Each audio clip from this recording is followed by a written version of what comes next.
Hey guys, Dylan here. Got a home gym in the process. So right now I'm doing the lifting platform. Gonna be an 8-foot by 8-foot platform.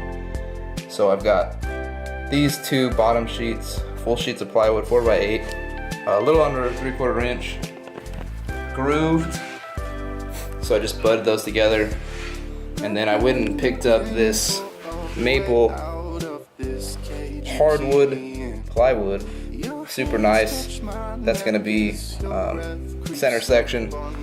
And then I picked up these horse stall mats, 4 by 6 foot, 3 1/4 inch thick. I'm gonna slice them down the center, throw them on this side of the platform, and then it'll be done. To put it together, guys, you guys can do several things. I've seen people stack their platforms 3 layers thick, and they would just run the two bottom layers, they'd run them perpendicular from each other, glue them together or screw them, and then run this across. I'm just doing a single layer. I don't feel the need to run 3-layer thick platform, so I just ran them like this.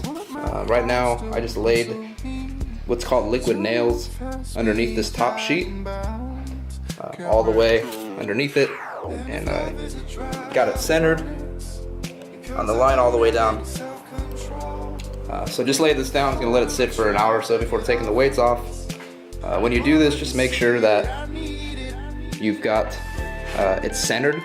When you put the weights on, it will tend to slide around, so make sure for the first few 10 minutes or so, you're making sure that once this board settles with the weight on, it's not sliding outside of your marked up lines, so you don't have a crooked platform.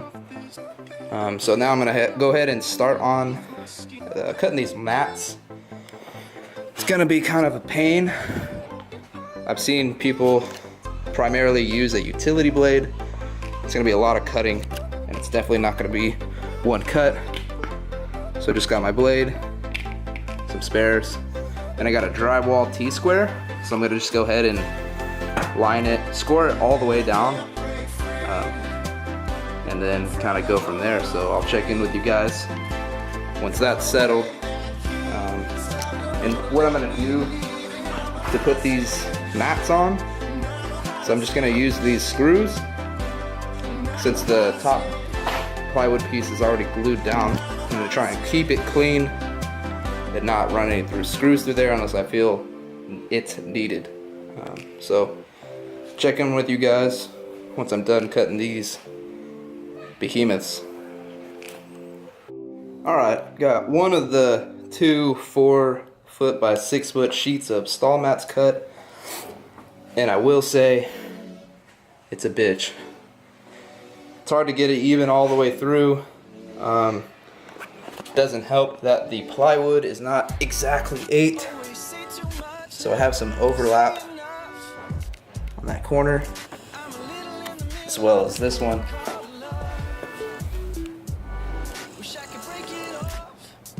But to be honest, I'm not too concerned about it. It's not a perfect platform. I will probably trim this side. I am not too worried about this side, other than this area right here. I'll probably take that bit off. But other than that, if you took your time, you know, if you spent a lot of time, it wouldn't be so bad. But yeah, so I basically have these 2-foot sections left. Just gonna cut it in half and then cut 2 foot. It'll be done. Alright guys, just got finished cutting the rest of the stall mats. Go ahead and put the 2-foot by 2-foot square in the back. Would be an ideal place for it, kind of out of the way. Don't really see the gap unless you're further back. Yeah, this roughly cost about $200, and that's you could have done it probably about $25 cheaper or so. Actually, probably more so 30 or 40. This center sheet was 50 bucks. It's a hardwood, plywood, maple. You could have gone with a shitty, less nicer piece for the top. And the bottom sheets were 28 versus usually like 20 to 22 depending on where you're from, where you're buying them at. So this is it. Just gotta go ahead and lay down these screws on the mats. Probably gonna do, I'll start on the side, the outside of it. I'm trying to do as minimal amount as possible. So once it's 100% done, I'll check in with you guys and take the weights off so you guys can see it.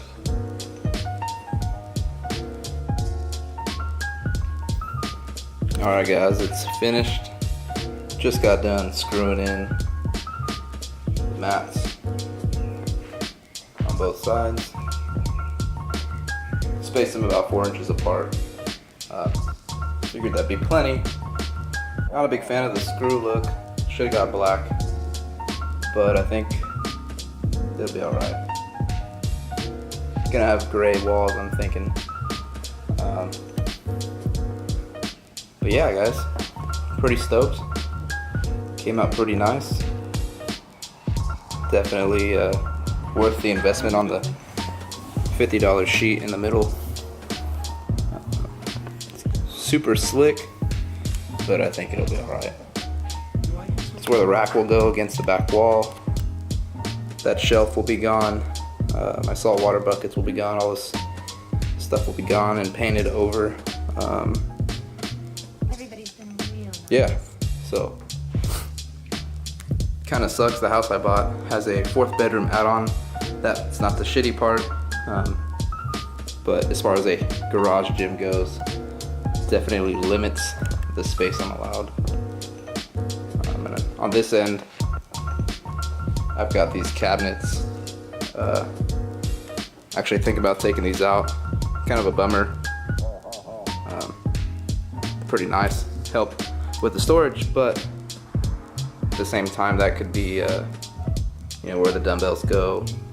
I also need a spot for the reverse hyper. This wall I'm thinking about putting the gun rack for the barbells. So far I've got a Black Widow safety squat bar and a Rogue Ohio power bar and about 300 and about 400 weights off Craigslist. All the equipment I bought off Craigslist, even I got the bars and this GH R Rogue 2.0 version. Got those for a good deal. So this is it for now.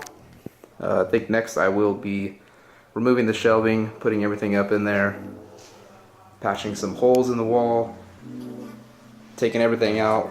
Probably gonna take these guys out and start painting. Then hopefully this is the first day of October. Hoping that Rogue does a 5 for $5 shipping deal soon, so I can get the Rogue R3. I don't think I need an R4. Those are 53 inches deep. The R3 is 30, which I think will be plenty, but we'll see. But anyway guys, DIY lifting platform. Stay tuned. You guys will see more as they come in.